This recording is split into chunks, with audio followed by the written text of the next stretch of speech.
ini juga ketika Dzulqarnain ya membangun tembok raksasa tadi ya, itu bekerja sama dengan masyarakat waktu itu yang mengeluhkan ulah daripada makhluk Ya'juj dan Ma'juj karena berbuat kerusakan. Masyarakat ingin memberikan upah ya kepada Dzulqarnain ala an taj'ala bainana wa bainahum sadda.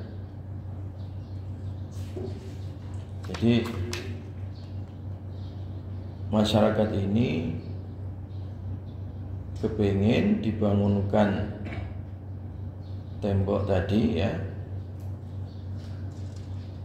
dan menawarkan fahal naj'alu laka kharajan ala an taj'ala bainana wa bainahum sadda. Maka dijawab oleh Dzulqarnain, qala ma makkanni fihi rabbi khairun. Jadi Dzulqarnain itu tidak mau diberikan upah ya, karena memang beliau murni melakukan ini demi mendapatkan ridha Allah Subhanahu wa ta'ala ya. Jadi tidak pamrih itu intinya ya. Nah ini juga dalil ya, pelajaran bagi kita bahwa ketika melakukan kebaikan di jalan Allah Subhanahu wa ta'ala, maka jangan pamrih dalam arti mengharapkan imbalan ya, balasan materi dari manusia ya. Karena apa yang di sisi Allah berupa pahala dan surga itu lebih baik ya. Ma makkanni fihi rabbi khair ya. Jadi apa yang Allah berikan kepadaku ya, karunia ya, itu lebih baik ya daripada apa yang ada di tangan kalian berupa upah ya duniawi tadi ya.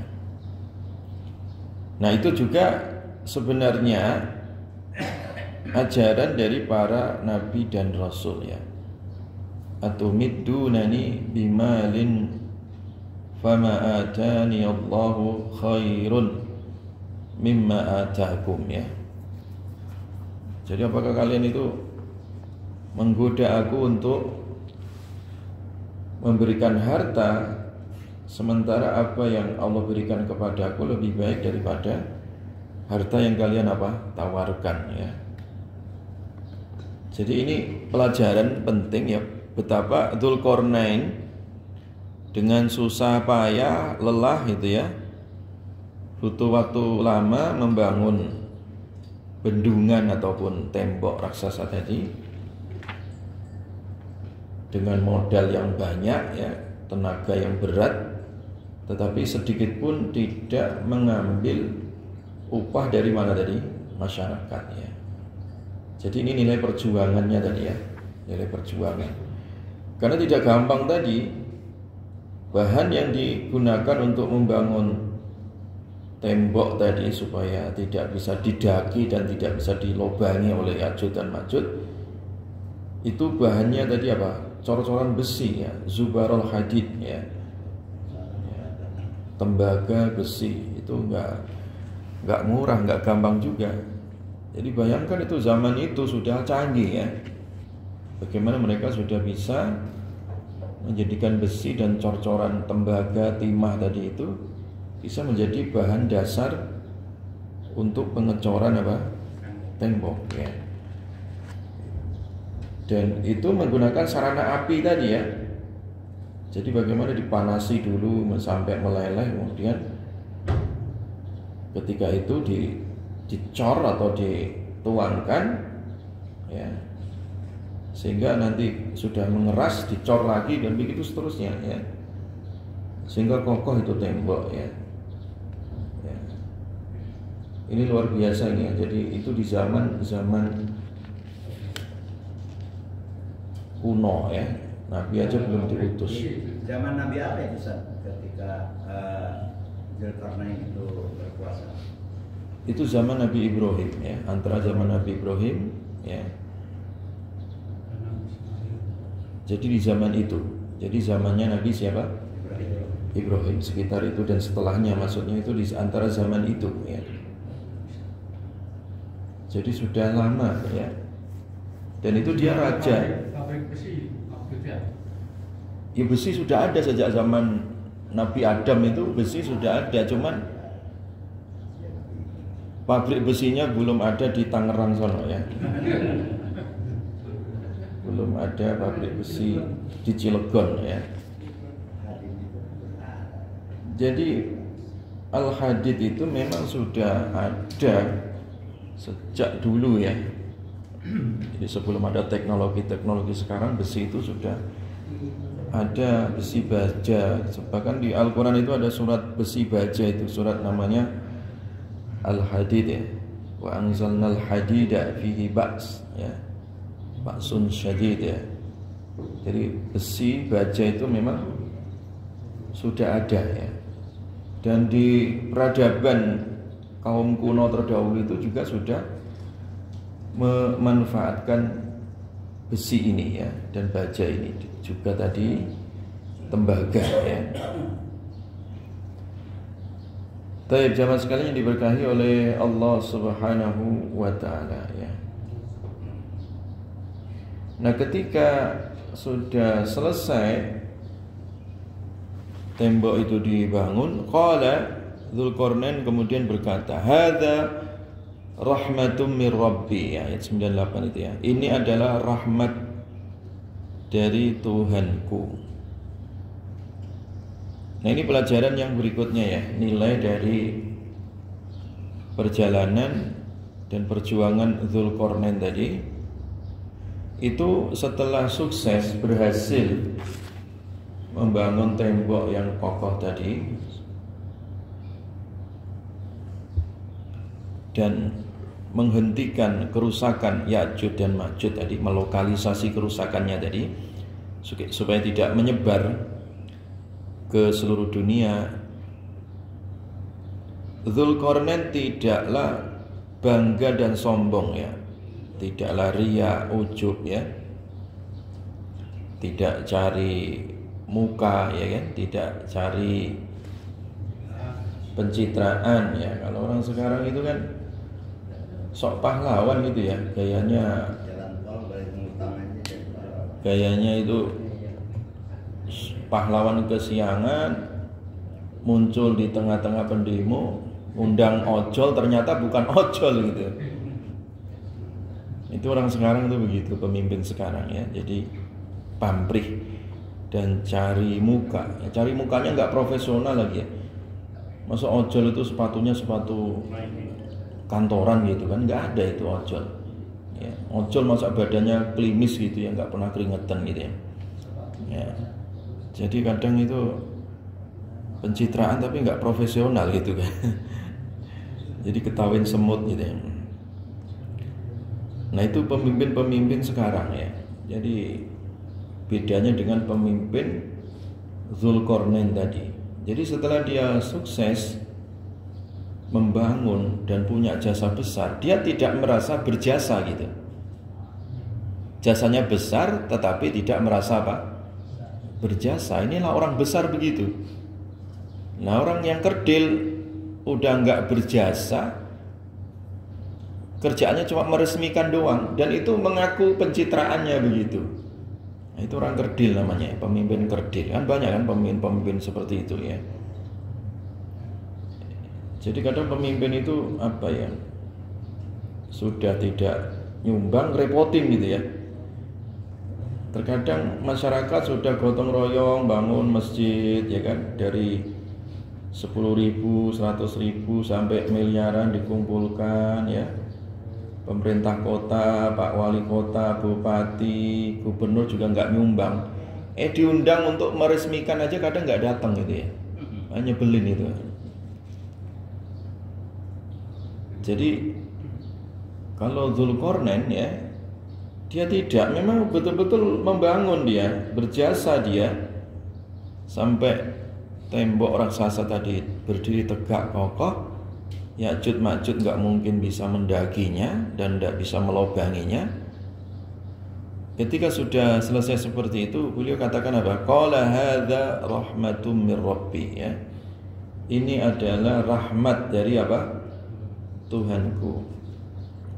Jadi kata-kata ini harus dipegang, ya, dan diwujudkan dalam kehidupan kita. Ketika kita sukses, ya, punya anak sukses, punya kerjaan sukses, ya, punya karir sukses, maka yang pertama diucapkan adalah hadza rahmatun mir rabbi.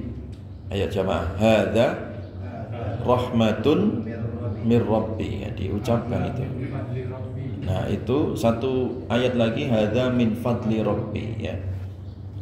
Jadi kalau hadza min fadli rabbi itu ucapan Nabi Sulaiman, ya. Sama inti dari dua kalimat tadi, hadza min fadli rabbi, itu ucapan Nabi Sulaiman ketika diberikan karunia yang besar, ya. Jadi nabi, rasul, raja, penguasa, kaya, iya kan? Bisa bicara, tidak hanya manusia, alam jin, alam hewan, dan seterusnya. Tetapi dia tidak bangga, ya, tidak apa tadi? Tidak membanggakan dirinya. Dan yang dibanggakan hanyalah siapa? Allah Subhanahu wa ta'ala. Hadza min fadli rabbi, ini adalah karunia dari Tuhanku. Demikian juga Dzulqarnain, ya, hadza rahmatum mir rabbi. Nah, ini hadza rahmatum mir rabbi, ini adalah rahmat dari Tuhanku. Jadi kalau kita bisa melakukan satu kebaikan dan sukses di dalamnya, maka harus merasa, ya, bahwa itu murni dari anugerah, ya, fadl, anugerah, dan juga rahmat dari Allah Subhanahu wa ta'ala, ya. Jadi bisa ngaji, bisa duduk seperti ini, ya, bisa bermajelis ilmu, ya. Itu di dalam hatinya harus mengatakan tadi, ini adalah sebab apa? Rahmat dari Allah, ya, karunia dari Allah, maka saya bisa begini, ya, bisa rukuk, bisa sujud, bisa rezekinya lancar, ya, bisa sehat, ya, bisa bahagia, ya, dan seterusnya. Itu harus dinisbatkan, disandarkan kepada Allah Subhanahu wa ta'ala. Fa idza jaa wa'du rabbi, dan ketika telah datang wa'du rabbi, janji dari Tuhanku, ja'alahu dakka, ja'alahu, maka ia menjadikannya dakka, hancur, ya, luluh lantah, ya. Jadi kalau janji Allah sudah datang, artinya kiamat akan tiba, ya, itu nanti akan hancur semuanya. Jadi ini juga isyarat dari Dzulqarnain tadi, ya. Jadi tembok ini akan bertahan lama, ya. Tetapi nanti kalau sudah janji Allah datang, artinya kiamat tiba, gitu, ya, tembok yang sekokoh itu, ya, itu akan hancur. Makanya memang di akhir zaman, ya, menjelang kiamat itu, ya, Ya'juj dan Ma'juj itu mencoba tadi terus merongrong tadi, ya, tembok supaya dia bisa keluar dan menyebar, ya, sehingga mereka kembali ke ulah yang pertama, yaitu apa? Berbuat apa? Kerusakan. Wa kana wa'du rabbi haqqan, dan adalah janji Tuhanku, ya, haqqan itu nyata, ya, benar, ya. Jadi janji Allah itu tidaklah dusta, ya. Artinya, ya, memang kisah Ya'juj dan Ma'juj itu, ya, nanti terulang kembali, ya, bersamaan kisah Dajjal yang juga keluar di akhir apa? Zaman, ya. Makanya Dajjal dan Ya'juj dan Ma'juj ini, ya, adalah termasuk tanda tanda di mana kiamat itu sudah diambang pintu ya, termasuk kiamat kubro ya, termasuk kiamat apa? Kubro, kiamat besar ya. Dan kiamat besar ini sebenarnya ya semua umat ya, semua umat terdahulu itu juga sudah diberikan kabar ya kehancuran bumi ini. Sampai orang-orang barat sendiri pun sebenarnya percaya, makanya mereka melakukan penelitian-penelitian ingin pindah dari bumi itu. Salah satunya adalah karena mereka menyadari bumi ini akan hancur ya. Bumi ini juga akan kiamat. Hanya saja mereka tidak mau beriman tadi ya. Jadi kisah tentang kiamat ini memang semua umat ya, termasuk orang-orang kafir ini, mereka mendapat informasi itu ya, tetapi masalahnya adalah orang-orang kafir ini tidak membawanya untuk beriman ya.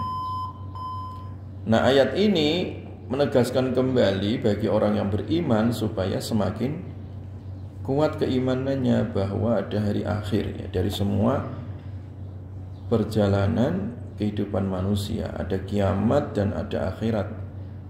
Maka di sini tadi Dzulqarnain mengajarkan bahwa orientasi orang hidup di dunia tadi itu hanya mencari ridha Allah, karena itu adalah pahala kekal dan abadi. Jangan mencari pamrih ridha manusia tadi, itu tidak seberapa gitu dan sirna gitu ya. Ini sebenarnya adalah ajaran ya, bagaimana sekuat apapun ya manusia dia berkarya tadi, itu tidak ada artinya kalau dibanding dengan pahala surga ya. Jadi dunia tadi dengan segala isinya dan karya yang ada di dalamnya tadi itu ya sifatnya sementara tadi. Walaupun sekokoh apapun, kalau sudah datang janji Allah berupa kiamat ya semua akan berakhir dan hancur ya. Yang abadi kekal hanyalah Allah Subhanahu wa taala. Wallahu a'lam bis-shawab. Subhanakallahumma bihamdika asyhadu an la ilaha illa anta astaghfiruka wa atubu ilaik. Assalamualaikum warahmatullahi wabarakatuh.